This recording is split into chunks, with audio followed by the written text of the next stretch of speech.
रामकृष्ण हरी. आजच्या व्हिडिओमध्ये आपण बघणार आहोत केरवा तालाचा प्रकार. आता केरवा हा बोल, हा ताल कुठे कुठे वाजवला जातो, कसा वाजवायचा, कोणत्या पद्धतीने वाजवायचा, आपण दोन प्रकारात शिकणार आहोत. तर सुरुवातीला मी सांगून देतो की बोल कुठे कुठे वाजवायचा आणि वेगळ्या पद्धतीने कसा वाजवायचा. पहिला प्रकार आणि दुसरा प्रकार हा अतिशय महत्त्वाचा प्रकार आहे, तो अगोदर तुम्ही समजावून घ्या. बोल कुठे कुठे वाजवायचा. आता प्रथमतः सांगतो, हा बोल केरवा प्रकारात कुठे कुठे वाजवायचा. केरवा प्रकारात ज्या ठिकाणी वाजवायचं आहे ते म्हणजे ज्यावेळी भजनामध्ये किंवा कीर्तनामध्ये म्हटलं जातं की भजन म्हटलं जातं, रामकृष्ण हरी जय जय, रामकृष्ण हरी, या पद्धतीने.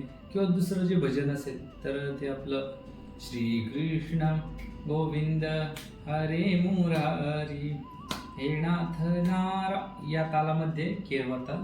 त्याच पद्धतीने अजून दुसरे काही भजन असतील जे एक टाळीवर म्हटले जातात, त्या ठिकाणी तुम्ही केरवा हा जो आपला ताल आहे हा बोल त्या ठिकाणी वाजवू शकता. आता दुसरी जागा म्हणजे हाच बोल त्याच भजनामध्ये उठावण घेऊन, तिथं ताताची जी उठावण आहे किंवा दुसरी कोणतीही उठावण असेल ती घेऊन हा बोल तुम्ही लग्गी म्हणून सुद्धा वाजवू शकता. आता नुसतं त्याच ठिकाणी नाही तर भजनामध्ये कीर्तनामध्ये तुम्ही प्रमाणाच्या वेळी सुंदरते ध्यान, प्रभू पाहता लोचणी या अभंगाला सुद्धा हा बोल तुम्ही अंतरेच्या ठिकाणी वाजवू शकता. त्यानंतर लग्गी म्हणून सुद्धा वाजवू शकता. वेळ वाया न घालवता तर बोल कसा आहे मी ते समजावून सांगतो. आता कुठे कुठे वाजवायचे हे तुम्हाला माहिती झालं आहे, समजलं आहे. तर बोलाचा ताल, प्रकार आणि अक्षर मी या व्हिडिओमध्ये लगेच सांगायला सुरुवात करत आहे. तर केरवा प्रकारात कसा वाजवायचा ते वाजवून दाखवतो.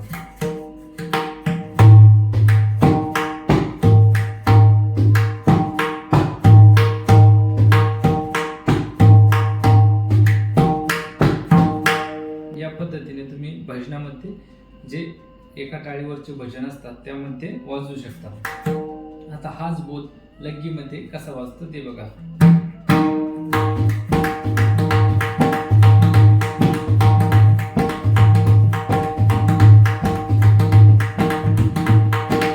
तबल्यासाठी सुद्धा एकदम छान असा बोल आहे. गोपकीवर सुद्धा चांगल्या पद्धतीने हा बोल वाजला जातो.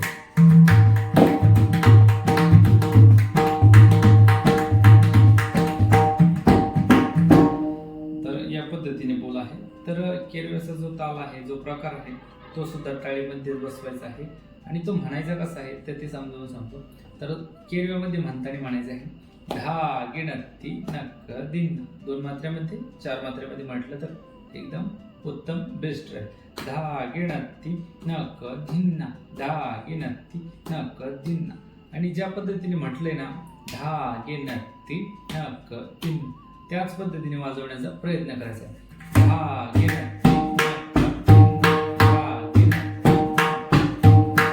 या पद्धतीने त्या ठिकाणी म्हणून वाजवण्याचा प्रयत्न करायचा.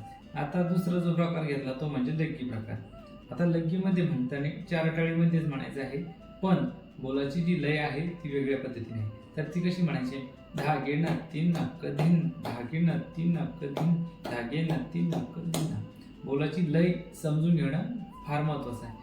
तर वाचणार कसा आहे तो बोल लग्गी म्हणून.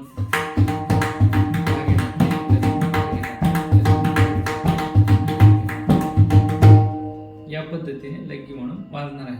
तर बोलाचे अक्षर समजावून घ्या. सुरुवातीला आहे धा, धा, त्यानंतर गे, गे, त्यानंतर आहे न, न छातीवरच वाजवायचं आहे.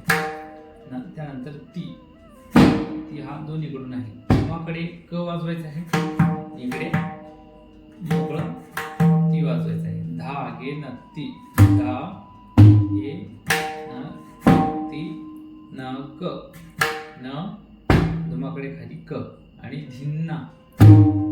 ज्या पद्धतीने 3 वाजवले त्याच पद्धतीने धिन वाजवायचं आहे, पण धिनसाठी धुमाकडे वरती ग वाजवायचं आहे. धिन, हा, धा गे न ती न क धिन्ना. या पद्धतीने बोल वाजवायचा आहे. तर लग्गीमध्ये आणि तालामध्ये, केरवा तालामध्ये कसं वाजवायचं ते एकदा परत समजावून सांगतो व्हिडिओला शेवट करतो. आता केरवा ताल.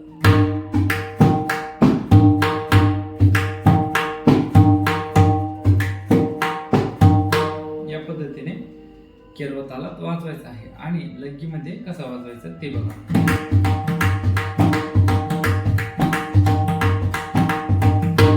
या पद्धतीने बोल वाजवायचा आहे. तर व्हिडिओ मधला बोल समजलेला असेल असे मी गृहीत धरतो आणि व्हिडिओला आपण शेवट करूया. रामकृष्ण हरी.